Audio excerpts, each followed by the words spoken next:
And Hudson, at this time, was a huge star, right? Huge. Okay. Huge. I mean, he became a big star in the 50s with Giant and all that stuff. So they'd ride around in this really expensive car. They'd show cash. They'd sometimes have really nice looking girls with them.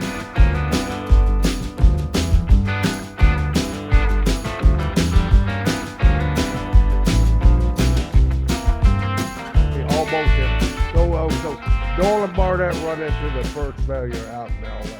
So Circle Wagon, what happened at that time there? So they're still successful. You know, they got their towns going. They're booking talent, you know, pretty much in all those markets. I'd work in cooperation with the other promoters, and they're making a lot of money. And as will happen, we saw it with Doyle, right? He booked this big show. We saw it with Schwartz. He booked this big show, and then from there, it kind of goes down. And part of Doyle's problem was when he got successful, he got kind of reckless and crazy, ended up getting divorced, got a lawsuit from a lady he knocked out, and, you know, just kind of the success kind of blew his head up and all of that. Well, Barnett's experiencing the same thing, except he's experiencing it back in the background in the shadows because Mr. Barnett, we haven't mentioned it yet, but he's homosexual, right? Really? And, well, that wasn't really all that known back Yeah, then. was that an it? He just did such a good job of keeping it on the low key, or Pretty down low, pretty was- down low. I mean, most of the boys in the business knew about it. You know, people in the business kind of knew about it, but people in the towns and the communities that he worked with and all, they didn't know. I mean, and so he's living in Indianapolis and decides he's going to relocate to Lexington, Kentucky. So, because in 59 and 60 and 61, he's involved in this deal with football players from the University of Kentucky. And the primary focus is always on the 62, 63 team. But when they looked at it, it was going on back to 1959. But people weren't aware of it. In 62 and 63, when Bradshaw comes in to coach. Hey! I told you that John's wait. cousin. No, John, step aside here and let Tony finish. No, you got to say which Bradshaw. Not just Charlie. like say Bradshaw. Oh, Charlie Bradshaw. Charlie John Bradshaw was the name. Coach Charlie Bradshaw. You know what sucks is my middle name is Charles. God dang it. So when he's It there, really is. when he's there, he's such a hard ass guy. He knows about it, right? And when he gets there, they got 88 people on the roster, 88 players, and he brutalizes them in practice and all to the extent that 50 of them quit, 58 of them quit. He only has 30 people on the roster. That was a prelude of the Junction boys out in Texas A&M then. Yeah, he was a Bear Bryant disciple, an assistant coach for Bear Bryant. And actually, everybody thought the players and the team was going to do really well under Blanton Collier. He was the coach before, but for whatever reason, they decided to fire him. And when they fired him, they brought in this coach, Charlie Bradshaw, and he's just terrible. I mean, you read this book, it's called The Thin 30. And you read this book written by Shannon Raglan about the things he put them through and the things they had put up with.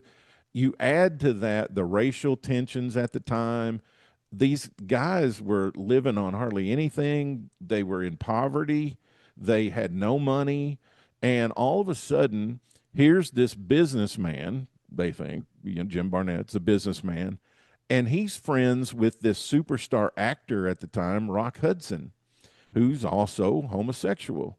And Barnett and Hudson, they got a relationship. And all of a sudden, here's these two guys. No, wait. I want to make sure because I never heard that. So Barnett and Hudson are either dating or hooking up or whatever, right? They got some kind of relationship. I don't know what. You never heard that, John? No, I'd heard they'd known each other. I just assumed they were, but I didn't know they were, dating or whatever, hooking up. I don't know that, but they've got a relationship. Now, was Hudson a football player, or was it just a student? How did they meet? Somehow in Barnett's Power Base building. Now, where was Hudson? Was Hudson not in Hollywood? Was he wasn't in Kentucky, was he? No, Hudson would fly in to either Indianapolis or some nearby city, and Barnett would send his car for him, right? Yeah. So they would ride around in either Barnett's really nice car. Sometimes Sam Mineker, who was the announcer on the Cincinnati show, had a Rolls Royce. And sometimes Barnett would borrow his car. And they would ride around in this really expensive car. And Hudson, at this time, was a huge star, right? Huge. Okay. Huge. I mean, he became a big star in the 50s with Giant and all that stuff. So they'd ride around in this really expensive car. They'd show cash.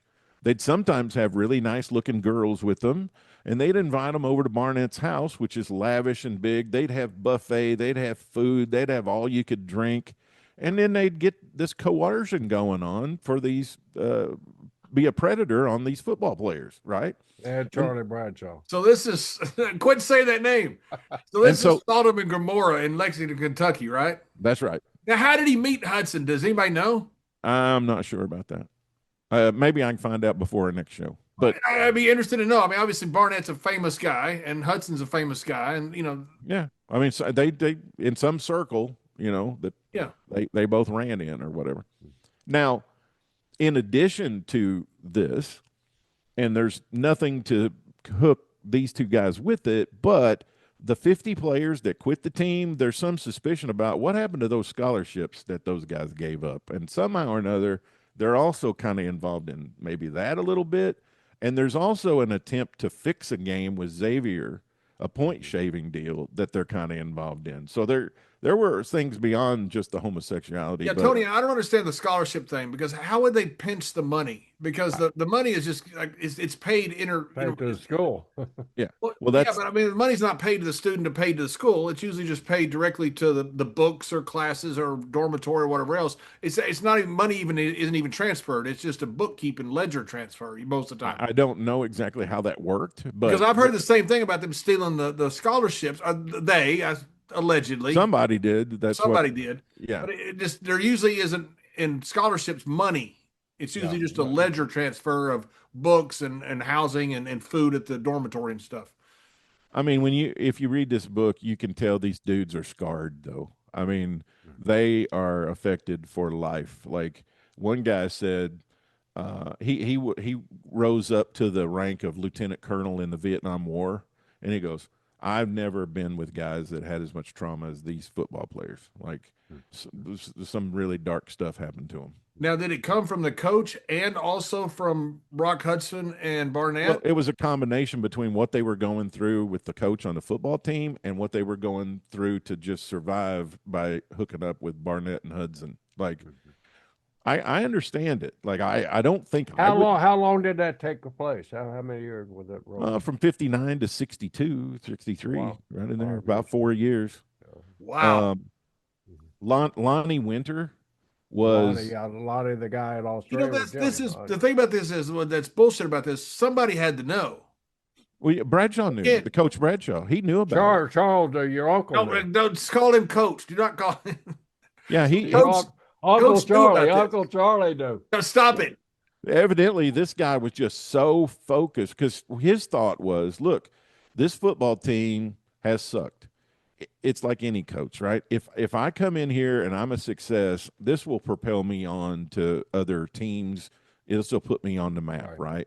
And he just was he took it to an extreme that's just unbelievable, trying to be successful. And you're saying that he knew about Hudson and Barnett? Yeah, according to the book and according to the investigation papers and all. Yeah, he did. Now you mentioned a name we kind of just shut you off on, and I apologize for that. Charlie, Lonnie Winter. Lonnie was a main character to our second part. It's going to be coming up in Australia. Well, describe to me Lonnie's place at this time. All I know is he's just Mr. Barnett's companion.